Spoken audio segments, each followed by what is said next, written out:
Hello and welcome back to Japesh Financial Solutions. I'm Jane, your trusted financial and investment coach. Today, we are tackling a topic that affects millions of people across the world, living paycheck to paycheck.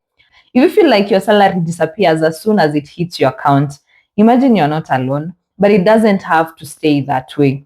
Stay with me till the end because I'll not only help you understand this cycle, why this cycle happens, but I'll also give you a step-by-step guidance on how to break free from this cycle and start building financial stability and wealth. Well, I'll start with understanding the paycheck to paycheck trap. Let's start by understanding what it means to live paycheck to paycheck. This simply means that all or nearly everything that comes into your account, you use it on your monthly expenses, leaving you little or nothing at all on your savings and emergencies, or even paying for your investment account. And here is what it looks like.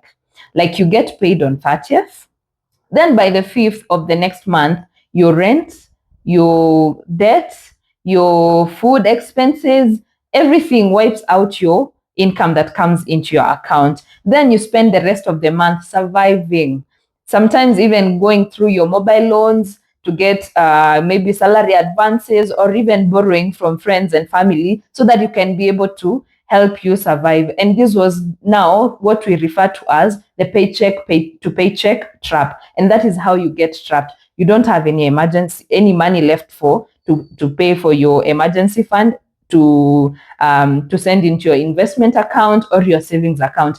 Everything comes in, everything goes out. By date 6, we are surviving. And now some of the causes that make us to go through the paycheck to paycheck trap are these. Number one, no emergency fund.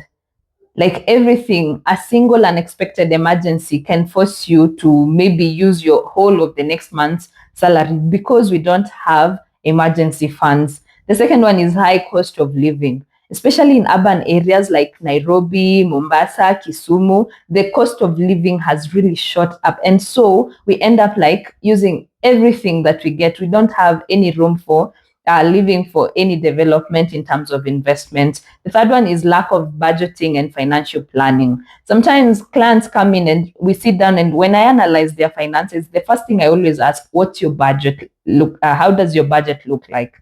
And do you know, to my surprise, not everyone knows how much comes in and how much goes out. And it's not like a crime, but it's time we all start embracing budgeting and doing financial planning. The other cause is impulse spending. Anytime you go to a mall, you had not even planned on spending. You just buy because you have seen a very nice shoe for your daughter or your son, and mark you had not planned. You go to a supermarket, you are supposed to maybe buy one item, but you see some item has offer without thinking whether you are supposed to spend. You just do an impulse spend. The other one is social pressure.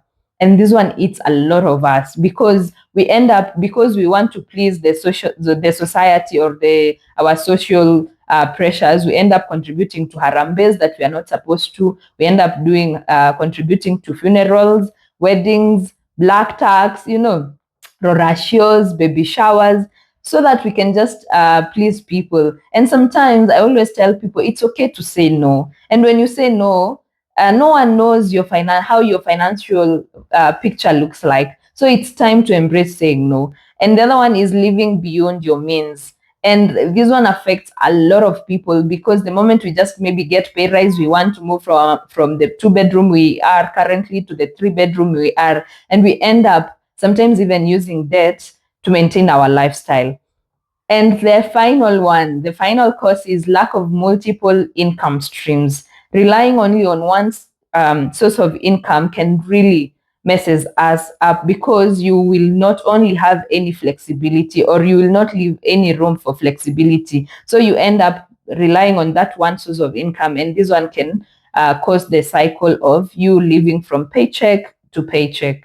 Let's look at the steps and step-by-step guidance on how to break free from this cycle. And the first step I'll tackle is create a realistic budget. You cannot fix what you don't measure. Sometimes it's time now we start focusing on every shilling that comes into our account and every shilling that leaves our account. Start tracking every coin. And this is what I want you to do, in the next 30 days. Track every single expense that you incur. I'm telling you, yes, even that mandazi, the 50 shillings that you buy, make sure that you track it down. I love sugarcane a lot. So when I spend my 100 shilling, I always ensure that at the end of the week, I will write down for my sugarcane, it's 100 shilling that I spend. So you write it down. And at least you can use maybe a notebook, you can use an Excel, or you can even get the mini budgeting app, or you can come, Japesh Financial Solutions. We have an Excel sheet purely meant for budgeting. You can come and it's easy. You just add in the evening, you key in how much you have spent, and at least at the end of the 30 days, you can be able to have a clear picture on how your spending looks like. So in terms of breaking your income, once you know your spending, you start now breaking your income into three parts: essentials, financial goals, and lifestyle. What do I mean by essentials? Essentials are things like rent, food, utilities, and transport. That is the essential part. And mostly those essential, we always budget them and put them with. You can take like 50% of your income to cater for that. Then there is financial goals. And for financial goals, there are things like your savings account, your emergency fund, and all your investment account. And this one should take around 30% of your income. Then there is lifestyle. For a lifestyle, there is that entertainment where you go kick out your wazee and sit down, That one, there is spa day for the ladies, there's shopping, there is eating out. And so that is their lifestyle. And that one, I will recommend at least you put aside 20% of your income. And so when you sit down with your money like this, you're able to have a visual picture on how your income is going and how your expense are doing. Then the second one is build a starter emergency fund. Everyone should have an emergency fund, and unfortunately most of us don't do that because we are living from paycheck to paycheck. Even if that is the situation, take at least 5% of your income and send it to your emergency fund, because you never know. A child can be sick, or your phone can be stolen, the city and all that, or even a sudden funeral can come up. So instead of you going back and starting to borrow, you will now go to your emergency fund. That is why I recommend and tell people you need to put aside 5% of your emergency fund instead of you going back and start borrowing in case of an emergency popping up. And the third one is cut back non-essentials.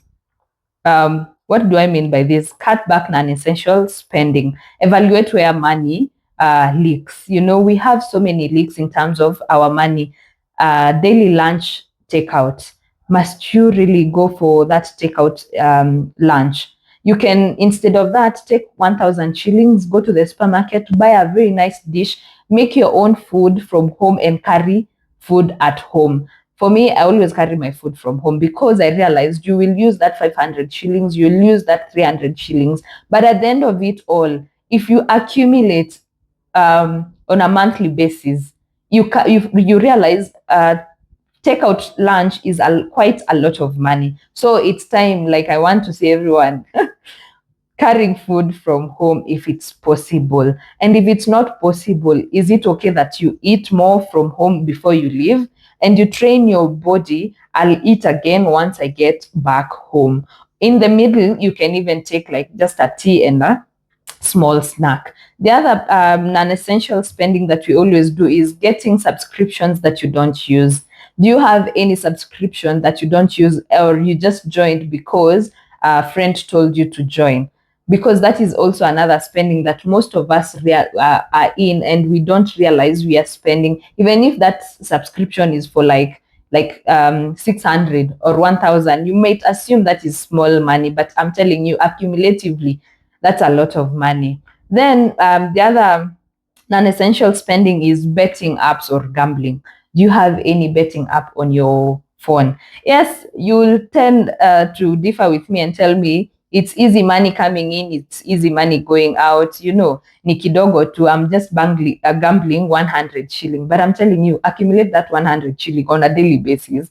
That's 3,000 shilling. 3,000 shilling, if you were to put in your retirement, I'm telling you, and the power of compounding, that will really have a lot of money when it comes to retirement. So let's all avoid these betting and gambling apps. The other one is expensive salons, hair, nails, budget friendly. You can try budget friendly options, because some of these things we might think they are essential, but honestly they are more on to they're more of budgeting and expenses too much.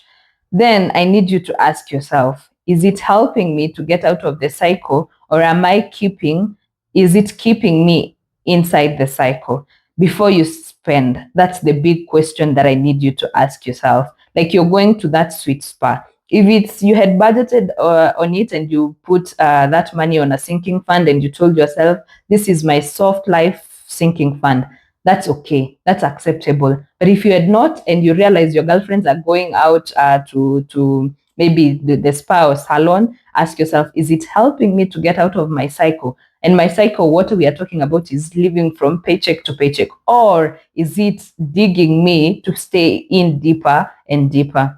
And that is the only question that you can answer yourself. And from that, you can be able to tell yourself, it's time to stop overspending. The fourth one is increase your income. Let's face it, you can only back so much, but at some point you must earn more, because that salary alone is not enough. And like I always say, everyone has a skill. It's time we use our skills. And if you think your skill is not good enough, imagine, I would advocate, go get that debt, because it will be a debt that will help you. And if you get that debt, develop on the skill that you want to develop.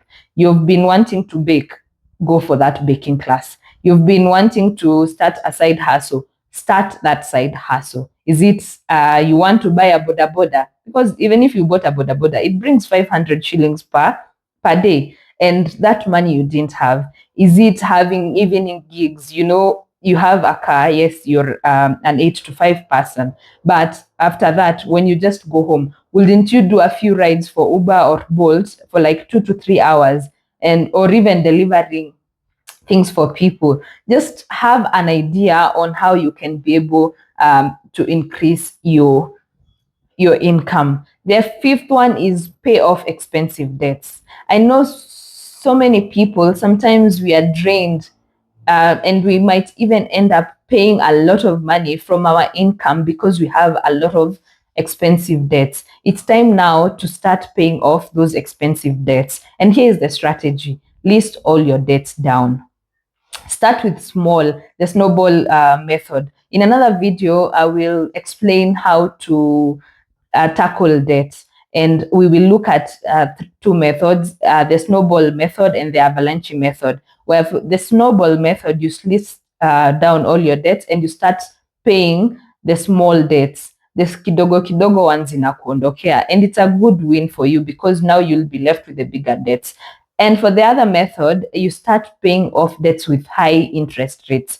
And weirdly, the high interest rate sometimes you find is all the mobile loans that you have in your phone. Those are some of the high interest debts, and that method is called avalanche method. Like I said, I will explain more on one of the videos, so stay tuned and always subscribe to our YouTube channel.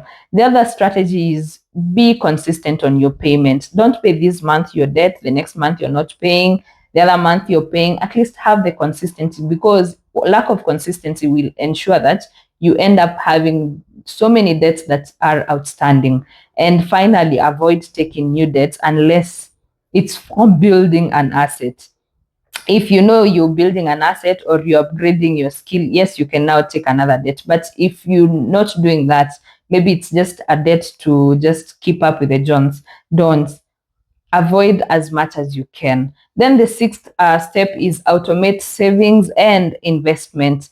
And why do I tell people to automate? Because sometimes we assume if I just sit down here, I will just automatically save. But sometimes it's not the case. At now you'll be sending M-Pesa to your investment account, to your emergency fund. No, why can't we start automating? And what do I mean by automating? Go to your bank, maybe sign a standing order, or you can get a direct debit, or even you can tell your employer to actualize the paycheck, so that at least all the money that you get, as soon as you get you're paid, you'll pay yourself first, and all that percentages will be automatically automated to your either SACCO account, your MMF account, your Chama investment account, or just that investment account that you have. You don't have to start even like as in automating big amounts. Start with something that you know is manageable depending on your income. Then the seventh step is avoid lifestyle inflation.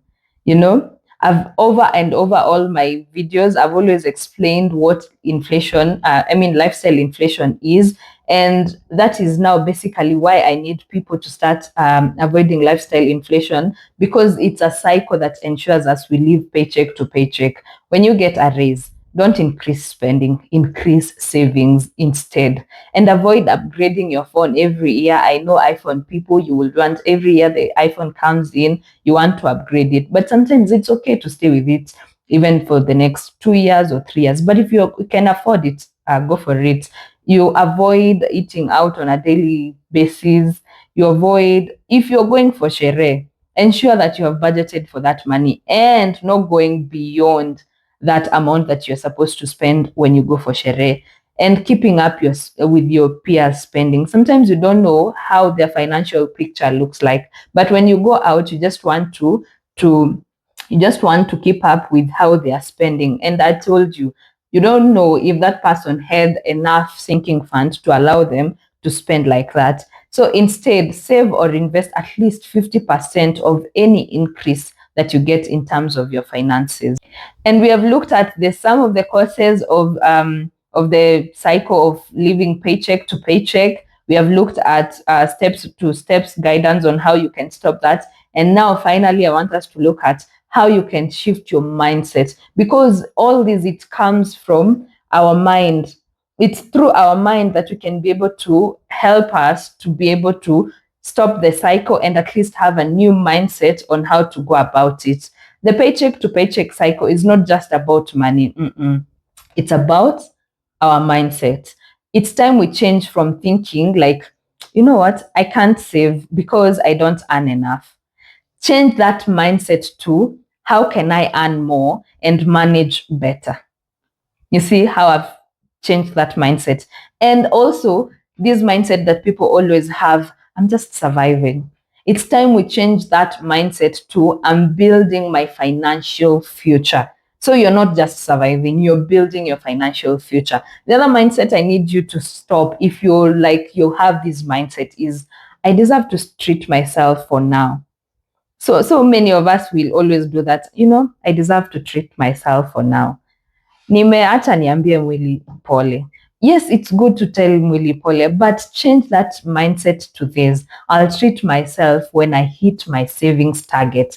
Usiambie mwili pole if at all you have not hit your savings or investment targets. And now it's time, let's visualize this. Picture your life from 1 year from now. Debt-free, saving consistently, and having peace of mind. That's the reward of breaking from the cycle. And if I can do a small recap on the steps to break free, the first one we talked about is budget intentionally. The second one we talked about is build a small emergency fund. And I wish you had a note to note all these steps to break free. The third one is cut unnecessary spending. And the fourth one is increase your income as soon as possible. The fifth one is pay off expensive debts. The sixth one is automate your savings and investments. And finally, shift your mindset from survival to building. Okay. And so those are the seven. I was just doing a recap so that for those people who are writing down, they can always remember what we have talked about. Write the topic, breaking down from paycheck to paycheck, and those at least ensure that the 7 steps that I've talked about in my last talk, you have been able to see them through. If you found this helpful, Don't forget to like, subscribe, and share with someone who's also struggling financially. And remember, at Japesh Financial Solutions, we are not only here to work with you, we will work with you every stage of your financial journey. I also offer one on one coaching. We also have individual master classes and financial tools that can help you to take action. Check on the descriptions on some of the links and resources that we have. Let's stop living from the next paycheck to the next paycheck, and let's start surviving and living with purpose. Until next time, stay wise and stay wealthy.